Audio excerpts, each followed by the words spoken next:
Football Fantasy. Welcome to Keepers. I'm Matt Ufford, and this is the fantasy show you're watching because everyone is injured. Let's try to make the show quick. I've got to try out to be the Giants running back after this. Start Robert Griffin III. Griffin's knee has looked noticeably better since the Skins bye week, and he's run for more than twice as many yards in his last 2 games as he did in his first 4. Throw in a Denver defense that's generous to opposing passing attacks, and you got yourself an easy start. Sit DeAngelo Williams. Despite the absence of Jonathan Stewart, Williams has 0 touchdowns this year, thanks to Ron Rivera favoring Cam Newton and Mike Tolbert in the red zone. The Panthers face a Bucs D that has yet to give up a rushing score to a running back. Oh, and Jonathan Stewart might be back. Everything's back to normal, folks. DeAngelo Williams is useless again. Start RUEBEN Randle. Randle gets to play the awful Eagles pass defense that he torched 3 weeks ago for 2 scores and nearly 100 yards. With Randle getting red zone looks and Hakeem Nicks dropping everything, expect Randle to hit pay dirt again. Sit Kenbrell Tompkins. He had just 2 catches for 16 yards while Rob Gronkowski got 17 targets in his return.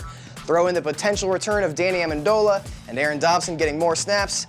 Tompkins has pretty limited upside. Start Darren McFadden. He's had a bye week to rest his hamstring, so expect him to get a decent workload, say 20 touches or so, against a middling Pittsburgh rush defense. Enjoy him now before he gets injured again next week. Woo! Sit Mike Williams. Bad hamstring, short week, Mike Glennon throwing to him, tough Panthers defense. It's a cornucopia of red flags. Another upside to sitting him, you don't have to watch Thursday Night Football. Start Larry Fitzgerald is something I have not said much this year. Fitty has fallen out of most starting lineups by now, but I like his matchup this week. He's had consecutive home games and 10 days to rest his hammies, and the Atlanta defense is allowing opposing passers a rating of 104.7, second worst in the league behind the Jaguars.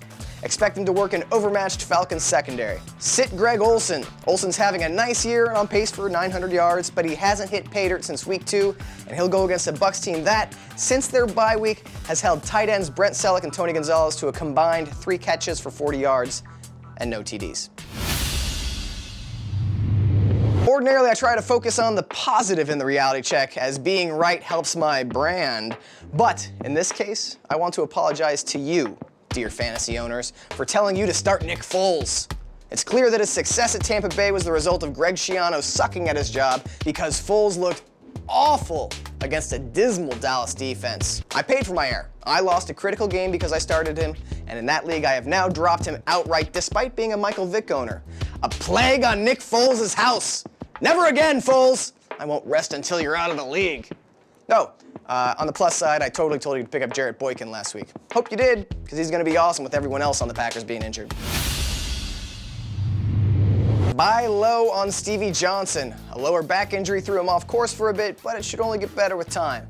Not only has he started to develop a connection with Thad Lewis in getting 61 yards last week, but he's also shown a strong rapport with E.J. Manuel, which should bode well for his production down the stretch when Manuel returns. Sell high on Chris Johnson. He had 110 yards from scrimmage and a score last Sunday versus San Francisco, but 66 of those yards and the TD came on the lone snap in which both 49er safeties were sidelined. It was also just his 2nd TD of the year, and he hasn't topped 40 yards rushing since week 3.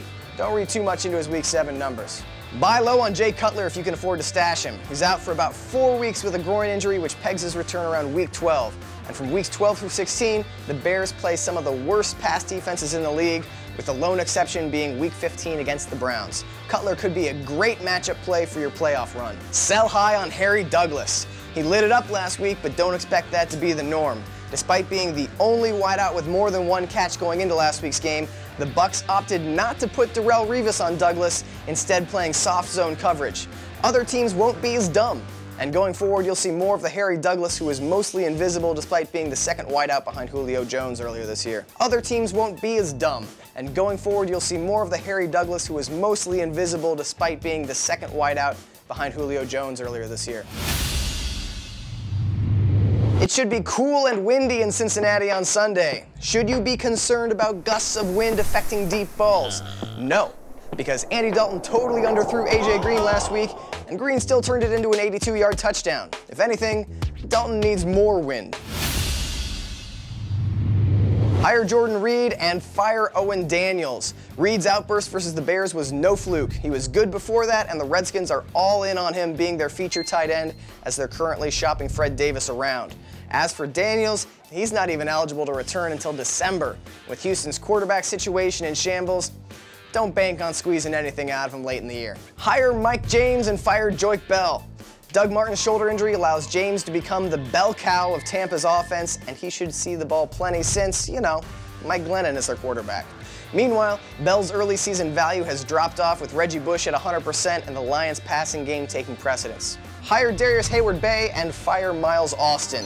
DHB is another player who will reap the fantasy benefit of a stalwart getting injured. He may not flourish as much as T.Y. Hilton or Kobe Fleener, but his game-changing speed will guarantee him touches. As for Austin, his hamstrings have been a perennial issue for years now. It's driven Cowboy fans and fantasy owners crazy. He hasn't even caught a pass since week 3, and Jason Garrett is reportedly considering sitting him again. With Terrence Williams taking over the second wide receiver position, get rid of him. That's it for week 8 of Keepers. Your outdoor activity of the week? Go to Nick Foles' house and demand an apology. You'll live to regret this, Foles! You'll never work in fantasy again! Set your lineups. See you next week.